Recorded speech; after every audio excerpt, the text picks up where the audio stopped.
कक्षा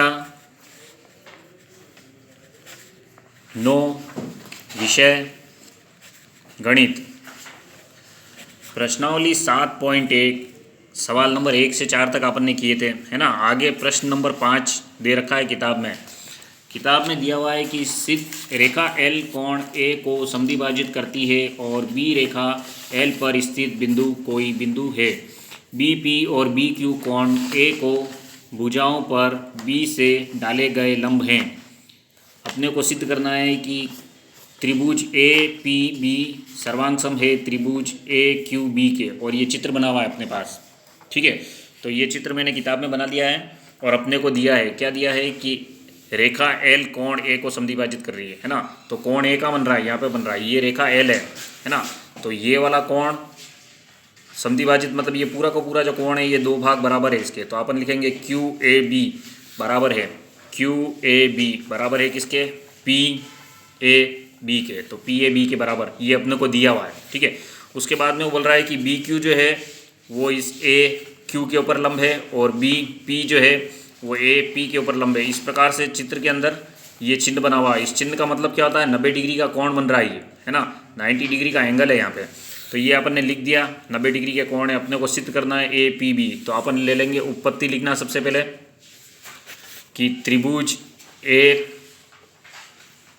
APB और जो भी अपने को सिद्ध करना है त्रिभुज AQB से, ठीक है। अब अपने को इन दोनों में जो जो चीज़ दे रखी है वो लिख देते हैं अपन सबसे पहले। देखो सबसे पहले अपने को दे रखा है कि QAB ऊपर वाला इसके लिए, है ना।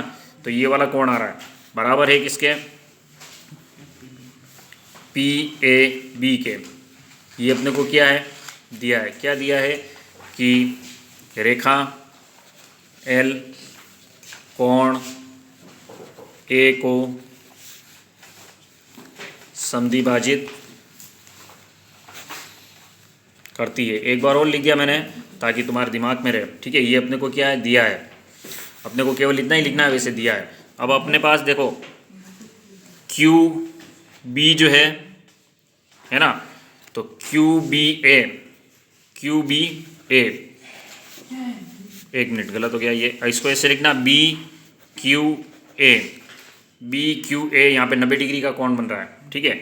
BQA 90 डिग्री का कोण बन रहा है। इसी प्रकार से लिखेंगे BPA, यहाँ पे भी 90 डिग्री का कोण बन रहा है। तो BQA बराबर BPA बराबर क्या हो जाएगा, 90 डिग्री का कोण दे रखा है अपने को, ठीक है। ये दोनों कोण दे रखे हैं, ये लिख दिया अपन ने। उसके बाद में ये अर्धक दे रखे हैं दोनों, है ना। ये L जो है इसको क्या कर रही है, दो बराबर भागों में बांट रही है, ये लिख दिया अपन ने।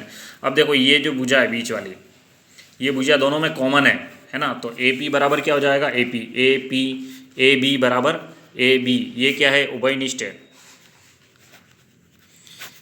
और ये दे देना दिया है।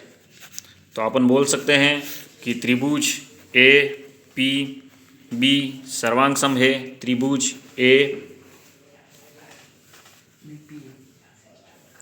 AQB के, है ना। APB बराबर है AQB के। किससे बराबर है, तो यहाँ देखो दो कोण आ रहे हैं अपने पास और एक भुजा आ रही है। तो अपन क्या लिखेंगे, ASA नियम से क्या होंगे, त्रिभुज सर्वांग सम हो गया, ठीक है।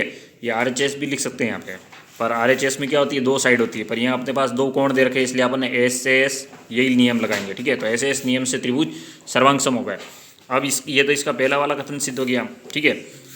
अब दूसरा उसने दे रखा है कि BP जो है वो बराबर है किसके, BQ के। अपन बोल सकते हैं, कैसे बोल सकते हैं, क्योंकि ये दोनों त्रिभुज बराबर है तो इनकी संगत भुजाएं हैं, है ना।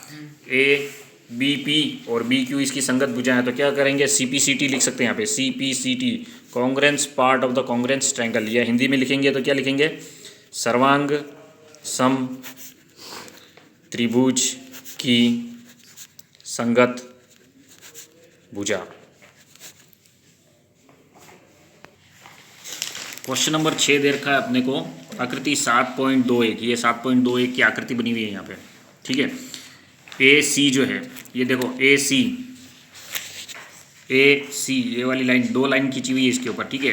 बराबर है किसके, AE के। ये AE है, इसके ऊपर दो लाइन खींची हुई है। ये दोनों आपस में बराबर है, मतलब ये 5 सेंटीमीटर है तो ये भी 5 सेंटीमीटर है, ये 10 है तो ये भी 10 है। सवाल में अपने को दे रखा है, ठीक है। इसी प्रकार से ए बी बराबर ए डी, ये ए बी है, देखो एक लाइन खींची हुई है, ए डी के बराबर है, ठीक है। उसके बाद अपने को बी ए डी, तो बी ए डी ये वाला कोण, केवल यहाँ तक का कोण जो है वो क्या है, ई ए सी, ऊपर देखो ई ए और ये सी इस कोण के बराबर है, ठीक है। अपन क्या करेंगे, ये वाला जो कोण दोनों में डाल देंगे, तो इसको डालेंगे तो ये पूरा का पूरा क्या हो जाएगा, बी ए सी हो जाएगा पूरा, और अगर इस वाले कोण को इसमें भी डालेंगे तो ये क्या हो जाएगा, ई ए डी हो जाएगा, ठीक है। एक तो ये लेंगे अपन, ये पूरा का पूरा त्रिभुज लेंगे, कौन सा, ए डी ई को अपन सर्वांग सम सिद्ध करेंगे, किसके, तो ए बी सी के सर्वांग सम सिद्ध करेंगे अपन, ठीक है। इसमें देखो ये भुजा इस भुजा के बराबर बता देंगे, इस वाले त्रिभुज की भुजा है ये। इसी प्रकार से ये वाली भुजा इस त्रिभुज की ए बी सी की किसके बराबर बता देंगे, अगला वाला जो त्रिभुज है ए ई डी के बराबर वाले बता देंगे, ठीक है। और ये वाला जो कोण है बी ए सी, उसको बता देंगे अपन ई ए डी के बराबर। तो यहाँ देखो ये दे रखा, ये भुजा इसके बराबर है, ठीक है। अपन सवाल कर रहे हैं, तो सबसे पहले अपन क्या करते हैं, कोण बी ए डी बराबर किसके है, कोण ई ए सी के बराबर, ये अपने को दिया हुआ है, ठीक है। अब ये वाला जो बीच का कोण है ये दोनों में मैं जोड़ रहा हूँ, है ना। तो बी ए डी प्लस कोण जोड़ा मैंने सी ए डी बराबर, इधर भी क्या है, ई ए सी ए, इसमें भी मैंने क्या जोड़ा, सी ए डी जोड़ा, ठीक है। दोनों पक्षों में कोण सी ए डी जोड़ने पर, तो जोड़ने का चिन्ह लगा रखा है अपन ने, ठीक है। अब इसको जोड़ेंगे तो ये पूरा को पूरा क्या हो जाएगा, तो ये पूरा बी ए सी तक हो जाएगा, तो ये बी ए सी हो गया बराबर, इधर क्या हो जाएगा, ई ए डी हो जाएगा, ठीक है।